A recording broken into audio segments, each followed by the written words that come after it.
ವೀರಶೈವ ನ್ಯೂಸ್ಗೆ ಸ್ವಾಗತ. ಇದು ವೀರಶೈವ ಲಿಂಗಾಯತರ ಧ್ವನಿ. ಆತ್ಮೀಯ ಬಂಧುಗಳೇ, ಕಡಿಮೆ ಆಗಿತ್ತು ಅಥವಾ ಮೊದಲು ಕೂಡ ಇದೇ ರೀತಿ ಏನರ ಆಗಿತ್ತು ಅಂತ ಹೇಳಿ ಮೊದಲಿನ ಸರ್ಕಾರದಲ್ಲಿ ಏನಾಗಿದೆ ನಾನು ಸ್ವಲ್ಪ ಕಂಪೇರ್ ಮಾಡ್ತಾ ಇದ್ದೆ. ಮೊದಲು ನಮ್ಮ ಬಿಜೆಪಿ ಕೊನೆ ಬಜೆಟ್ ಏನು ಬೊಮ್ಮಾಯಿ ಪ್ರೆಸೆಂಟ್ ಮಾಡಿದ್ರು. ನಾವು ವಿಚಾರ ಮಾಡಬೇಕು, ಬೊಮ್ಮಾಯಿ ಪ್ರೆಸೆಂಟ್ ಮಾಡಿದಂತ ಸಮಯದಲ್ಲಿ ಎಲೆಕ್ಷನ್ ಬರ್ತಾ ಇತ್ತು.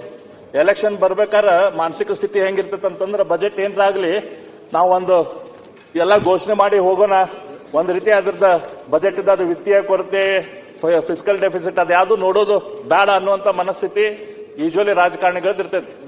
ಆದ್ರೆ ಜನಪ್ರಿಯ ಬಜೆಟ್ ಅನ್ನು ಕೊಡಕ್ಕೆ ಪ್ರಯತ್ನ ಮಾಡ್ತಾರೆ. ಆದ್ರೆ ಅಂತ ಟೈಮ್ದಲ್ಲಿ ಕೂಡ ಅತ್ಯಂತ ರೆವೆನ್ಯೂ ಸರ್ಪ್ಲಸ್ ಇದ್ದಂತ ಬಜೆಟ್ ಅನ್ನು ಬೊಮ್ಮಾಯಿ ಅವರು ಭಾರತೀಯ ಜನತಾ ಪಕ್ಷದ ಸರ್ಕಾರ ಕೊಡ್ತು. ನಾವು ಅದನ್ನ ಈಗಿನ ಕಂಪೇರ್ ಮಾಡಿದ್ರೆ ಕೃಷಿ ಇಲಾಖೆಯಲ್ಲಿ 7,288 ಕೋಟಿ ರೂಪಾಯಿ ಬೊಮ್ಮಾಯಿ ಬಿಜೆಪಿ ಸರ್ಕಾರದ ಕೊಟ್ಟಿದ್ರೆ ಈಗಿನ ನಮ್ಮ ಸರ್ಕಾರ ಕೊಟ್ಟಿರೋದು ಕೇವಲ 5,044 ಕೋಟಿ ರೂಪಾಯಿ. ಅಂದ್ರೆ ಆಲ್ಮೋಸ್ಟ್ ಒಂದು 2,244 ಕೋಟಿ ರೂಪಾಯಿ ಕಡಿಮೆ ಮಾಡಿದ್ದಾರೆ. ಸಹಕಾರ ಇಲಾಖೆ, ಕೋಆಪರೇಟಿವ್ ಇಲಾಖೆ 2,800 ನಮ್ಮ ಸರ್ಕಾರ ಕೊಟ್ಟಿದ್ರೆ ಈ ಸರ್ಕಾರ 2,300, ಒಂದು 500 ಕೋಟಿ ರೂಪಾಯಿ ಅಲ್ಲೇ ಕಡಿಮೆ ಆಗೈತೆ. ನಗರಾಭಿವೃದ್ಧಿ ಇಲಾಖೆಗೆ 17,000 ಕೋಟಿ ರೂಪಾಯಿ ನಮ್ಮ ಸರ್ಕಾರ ಕೊಟ್ಟಿದ್ರೆ ಈಗಿನ ಸರ್ಕಾರ ಅದನ್ನು ಕಡಿಮೆ ಮಾಡಿ 16,000 ಕೋಟಿಗೆ ಏಸೈತೆ. ಅದೇ ರೀತಿ ಲೋಕೋಪಯೋಗಿ ಇಲಾಖೆಯಲ್ಲಿ 12,000 ಕೊಟ್ಟಿ 12,400 ನಮ್ಮ ಸರ್ಕಾರ ಕೊಟ್ಟಿದ್ರೆ ಈಗಿನ ಸರ್ಕಾರ 9,800 ಕೋಟಿ ಕೊಟ್ಟಿತ್ತು. ಭಾರಿ ನೀರಾವರಿ ಇಲಾಖೆಗೆ ನಮ್ಮ ಭಾರಿ ಮಂತ್ರಿಗಳು DCM ಅವ್ರು 19,600 ಆ ಸಮಯದಲ್ಲೇ ನಮ್ಮ ಸರ್ಕಾರ ಇದ್ದಾಗ ಕೊಟ್ಟಿದ್ರೆ ಈಗ ಅವ್ರಿಗೆ ಮುಖ್ಯಮಂತ್ರಿಗಳ ಅವ್ರದ್ದು ಡಿಪಾರ್ಟ್ಮೆಂಟ್ ಬಜೆಟ್ ಅಲೋಕೇಶನ್ ಇಳಿಸಿ 18,000 ಚಿಲ್ಲರ ಕೋಟಿಗೆ ತೆಗೆದುಕೊಂಡು ಬಂದಿದ್ದಾರೆ. ಈ ರೀತಿ ನಮ್ದು ಮೊದಲಿನ ಬಜೆಟ್ಗಳನ್ನು ಕಂಪೇರ್ ಮಾಡಿದ್ರು ಕೂಡ ಈ ಸರ್ಕಾರ ತನ್ನ ವೆಚ್ಚ ಏನು ಕೊಡಬೇಕು, ಬಂಡವಾಳ ವೆಚ್ಚ ಮಾಡಬೇಕು ಅಥವಾ ಬೇರೆ ಡಿಪಾರ್ಟ್ಮೆಂಟಲ್ ಎಕ್ಸ್ಪೆನ್ಸಸ್ ಏನ್ ಮಾಡಬೇಕು ಅದನ್ನ ಕಡಿಮೆ ಮಾಡೈತಿ. ಅದೇ ರೀತಿ ನಮ್ಮ ರಾಷ್ಟ್ರೀಯ ಅಂಕಿ ಸಂಖ್ಯೆಗಳನ್ನು ನೋಡಿದಾಗ ಕೂಡ ಕಡಿಮೆ ಆಗೈತಿ. ಮಾನ್ಯ ಅಧ್ಯಕ್ಷರೇ, ನಮ್ಮ ರಾಜ್ಯ ಸರ್ಕಾರ ಇವತ್ತೇನು 4 ಲಕ್ಷ ಆಗೈತಲ್ಲ, ಈ 4 ಲಕ್ಷ ರೂಪಾಯಿ 4,09,000 ಕೋಟಿದೇನು ಇವತ್ತು ಬಜೆಟ್ ಅನ್ನು ಎಸ್ಟಿಮೇಟ್ ಮಾಡಿದ್ದಾರೆ. ಇದರಲ್ಲಿ ನಾ ಹೇಳಿದೆ 2,92,000 ಕೋಟಿ ನಮ್ಮ ಉತ್ಪನ್ನ ಐತಿ. ಈ ಉತ್ಪನ್ನ ಎಲ್ಲೆಲ್ಲಿಂದ ಬರ್ತೈತಿ ಅಂತ ಹೇಳಿ ನಾನು ನೋಡಾತಿದ್ದೆ. ನಮ್ಮ ಸ್ಟೇಟ್ GST ಇಂದ 80,000 ಕೋಟಿ ಬಂದ್ರೆ ನಮ್ಮ ಎಕ್ಸೈಸ್ ದಿಂದ 40,000 ಕೋಟಿ ಬರ್ತಾ ಇದೆ, ಎಕ್ಸೈಸ್ ಸರಾಯಿಯಿಂದ. ಅದಾದ್ಮೇಲೆ ಒಂದು 28,000 ಕೋಟಿ ನಮ್ಮ ಸ್ಟ್ಯಾಂಪ್ ಡ್ಯೂಟಿ ಮತ್ತು ಬೇರೆ ನಮ್ಮ ಸೆಂಟ್ರಲ್ ಗವರ್ಮೆಂಟ್ ಗ್ರಾಂಟ್ಸ್ ಅದು ಬರ್ತಾ ಇದೆ. ಮಾನ್ಯ ಅಧ್ಯಕ್ಷರೇ, ಈ ಸರ್ಕಾರ ನೀವು ಎಲ್ಲರೂ ವಿಚಾರ ಮಾಡಬೇಕಾಯ್ತು. ಕೇವಲ ಸರ್ಕಾರ ಅಲ್ಲ, ಪ್ರಿಯಾಂಕಾ ಅವರ ತಾವೊಂದು ಸ್ವಲ್ಪ ಲಕ್ಷ್ಯ ಕೊಟ್ಟು ಇದ್ರ ಬಗ್ಗೆ ನಾವೆಲ್ಲರೂ ವಿಚಾರ ಮಾಡುವಂತ ವಿಚಾರ ಐತಿ. ಇದು ನಾನು ಹೆಚ್ಚು ರಾಜಕಾರಣದ ಬಗ್ಗೆ ಮಾತಾಡ್ತಾ ಇಲ್ಲ. ಇದು ಏನಿದ್ದು ರಾಷ್ಟ್ರಕ್ಕೆ ಜನತೆಗೆ ಸಂಬಂಧಪಟ್ಟಂತ ವಿಷಯಗಳ ಬಗ್ಗೆ ನಾನು ಮಾತಾಡ್ತೇನೆ. ಎಕ್ಸೈಸ್ ಬಗ್ಗೆ 40,000 ಕೋಟಿ ರೂಪಾಯಿ ಮಾನ್ಯ ಅಧ್ಯಕ್ಷರೇ ಈ ವರ್ಷ ನಮ್ಮ ರಾಜ್ಯದ ರೆವಿನ್ಯೂ ಕಲೆಕ್ಷನ್. ನಮ್ಮ ಎಕ್ಸೈಸ್ ಹೆಂಗೈತಿ ಸಿಸ್ಟಮ್, ಎಕ್ಸೈಸ್ ದಲ್ಲಿ ಸುಮಾರು ಒಂದು 18 ಸ್ಲ್ಯಾಬ್ಗಳದಾವ. ಎಕ್ಸೈಸ್ ಡಿಪಾರ್ಟ್ಮೆಂಟ್ಗೆ 18 ಸ್ಲ್ಯಾಬ್ ಇದ್ರೆ ಆ 18 ಸ್ಲ್ಯಾಬ್ ಹೆಂಗಿದೆ, ಮೊದಲೇ ಇದ್ದು ಸ್ಲ್ಯಾಬು 400 ರಿಂದ 450 ರೂಪಾಯಿ ಪರ್ ಲೀಟರ್. ಅದಕ್ಕೆ ಒಂದು ಟ್ಯಾಕ್ಸ್ ಐತಿ. 450 ರಿಂದ 500 ರೂಪಾಯಿ ಸೆರೆಗೆ ಒಂದು ಟ್ಯಾಕ್ಸ್ ಐತಿ. ಈ ರೀತಿ ಸೆರೆ ರೇಟ್ ಹೆಚ್ಚಾಕೊಂತ ಹೋದಂಗೆ ಬೇರೆ ಬೇರೆ ಟ್ಯಾಕ್ಸ್ ಸ್ಲ್ಯಾಬ್ ಐತಿ. ನಮ್ಮ ಇದೇನು ಎಕ್ಸೈಸ್ ಡಿಪಾರ್ಟ್ಮೆಂಟ್ 40,000 ಕೋಟಿ ರೂಪಾಯಿ ರೆವಿನ್ಯೂ ಏನು ಬರೋದೈತಲ್ಲ, ನಮ್ಮ ಮಾನ್ಯ ಮುಖ್ಯಮಂತ್ರಿಗಳ ಜನರಿಂದ ತೆಗೆದುಕೊಳ್ಬೇಕಂತ ಮಾಡಿದಾರೆ. ಅದರಾಗ 90% revenue, 90% excise income first 4 slabs ಇಂದ ಬರ್ತೈತಿ. ಮೊದಲ 4 ಸ್ಲ್ಯಾಬ್ಗಳು. ಮೊದಲ 4 ಸ್ಲ್ಯಾಬ್ಗಳು ಅಂದ್ರೆ ಯಾರು ಬಡವರು ಯಾರು ಸರಾಯಿ ಕುಡಿತಾರಲ್ಲ, ಬಡವರು ಕುಡಿಯುವಂತ ಸರಾಯಿಯಿಂದ ಮೊದಲು 90% ಇನ್ಕಮ್ ಬರ್ತೈತಿ. ಅಂದ್ರೆ 40,000 ಕೋಟಿ ರೂಪಾಯಿ ಇದೇನು ನಮ್ದು ಟ್ಯಾಕ್ಸ್ ಪ್ಲಾನ್ ಮಾಡಿದಾರ. ಅದ್ರಾಗ ಅಂದಾಜು 30. ಇನ್ನು ಎಷ್ಟು ಸಮಯ ಬೇಕು? ಸಾರಿ, ಇನ್ನು ಎಷ್ಟು ಸಮಯ ಬೇಕು? ನನಗೆ ಬೇಕು ಇನ್ನು 1 ಗಂಟೆ ಕನಿಸ್ಬೇಕು. ನಾನು ಹೇಳಿದ್ದೇನೆ ಮೊದಲ ಮೆಂಬರ್ಸ್ ಬಾಳ ಇದ್ದಾರೆ. ಖಾದರ್ ಅವ್ರಿಗೆ ನಾ ಹೇಳಿದ್ದೈತಿ, ನಾಳೆ ನಿಮ್ ಪಾರ್ಟಿಯವರಿಗಿನ ಅವಕಾಶ ಸಿಗೋದಿಲ್ಲ. ಇಲ್ಲಿ ನಿಮ್ ಪಕ್ಷದವರಿಗೆ ಪ್ರಮುಖ ವಿಷಯಗಳ ಬಗ್ಗೆ ನಾನು ನಮ್ಮ ವಿರೋಧ ಪಕ್ಷದ ನಾಯಕರ ಪರ್ಮಿಷನ್ ತಗೊಂಡು 10 ನಿಮಿಷದಲ್ಲಿ ಮುಗಿಸ್ಬೇಕು. ನಾನು ಉಳಿಕಿದ್ದ ರಾಜಕಾರಣ ಮಾತಾಡುದಿಲ್ಲ. ನಾನು ರಾಜ್ಯದ ದೃಷ್ಟಿಯಿಂದ ನಾವು ಏನ್ ಪಾಯಿಂಟ್ ಅದ ಆ ವಿಷಯಗಳ ಮಾತಾಡ್ತೀನಿ. ಮಾತಾಡೋರು ಬಾಳ ಇದ್ದಾರೆ, 10 ನಿಮಿಷದಲ್ಲಿ ಅಲ್ಲ, ರಾಜಕಾರಣ ಮಾತಾಡೋದು ಮುಗಿಸಿದೆ ಅಷ್ಟೇ. ಉಳಿಕಿದ್ದೇನಿದ್ದು ರಾಜ್ಯದ ದೃಷ್ಟಿಯಿಂದ ನಾನು ಹೇಳ್ತೀನಿ.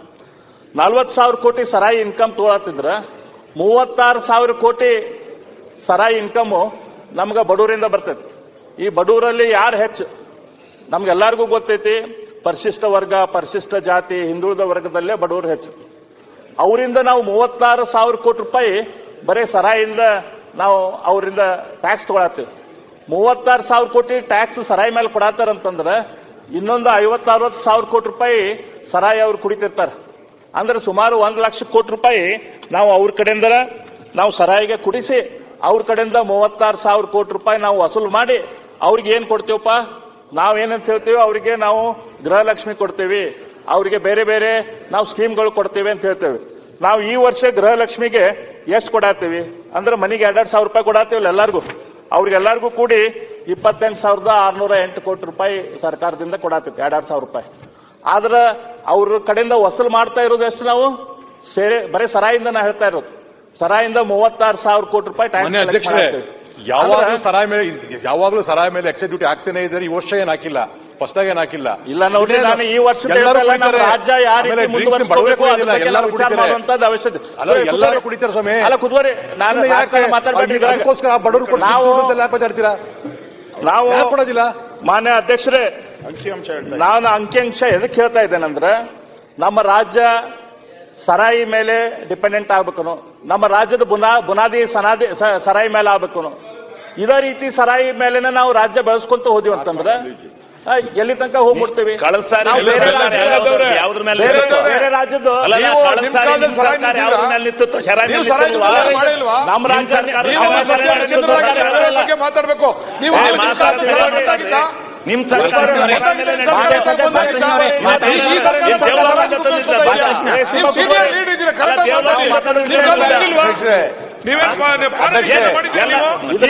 ಒಂದು ರೀತಿ ನೀತಿ ವಿನಂತಿ ಮಾಡ್ಕೊಂತೇನೆ.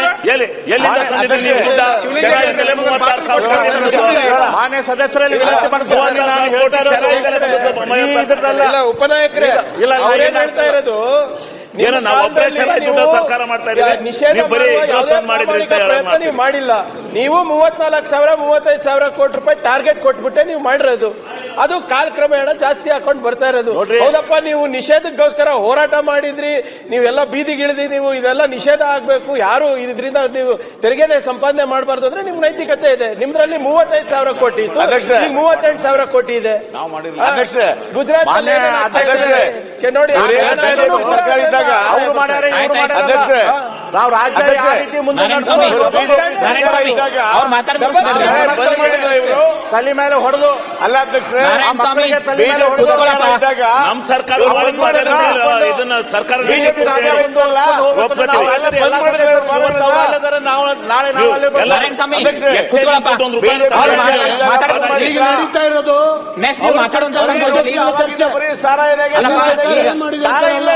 ಸರಾಯಿ ಬಗ್ಗೆ ನಾವು ಎಲ್ಲರೂ ಸರಾಯಿ ಬಗ್ಗೆ ಎಲ್ಲರೂ ಕೂತ್ಕೊಂಡು ವಿಚಾರ ಮಾಡಬೇಕಾಗುತ್ತೆ. ಈ ಸಾರಾಯಿ ಬ್ಯಾನ್ ಮಾಡಿದ್ವಿ, ಲಾಟ್ರಿ ನಿಷೇಧ ಮಾಡಿದ್ವಿ, ಸರ್ಕಾರ ನೀವು ಇರ್ಲಿಲ್ವೇನ್ರಿ? ಕುಮಾರಸ್ವಾಮಿ ಬ್ಯಾನ್ ಮಾಡಿದ್ರು, ಲಾಟ್ರಿ ಬ್ಯಾನ್ ಮಾಡಿದ್ರು, ಗೊತ್ತಿಲ್ಲ.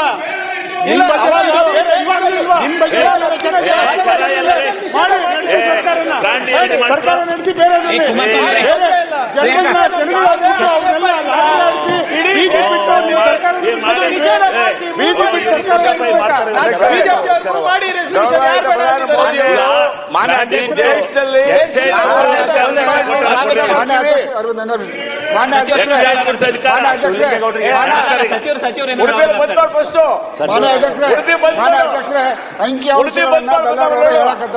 ಅವರು ತಾಳ್ಮೆಯಿಂದ ಕುಂತ್ಕೊಂಡ್ ಕೇಳಿ, ಅದ್ರಾಗ ಏನಾರ ತಪ್ಪಿದ್ರೆ ಅವ್ರಿಗೆ ಸಮಜಾಯಿಸಿ ಕೊಡಕ್ ಅವಕಾಶ ಐತಿ. ಈಗ ತಾನೇ ಪ್ರಾರಂಭ ಮಾಡ್ಯಾರ, ಇನ್ನು ಎಷ್ಟೊತ್ತಿಗೆ ಮುಗಿಸ್ತೀರ ಅಂತ ಕೇಳ್ತೀರಿ. ತಕರಾರಿಲ್ಲ, ಆಗಲ್ಲ.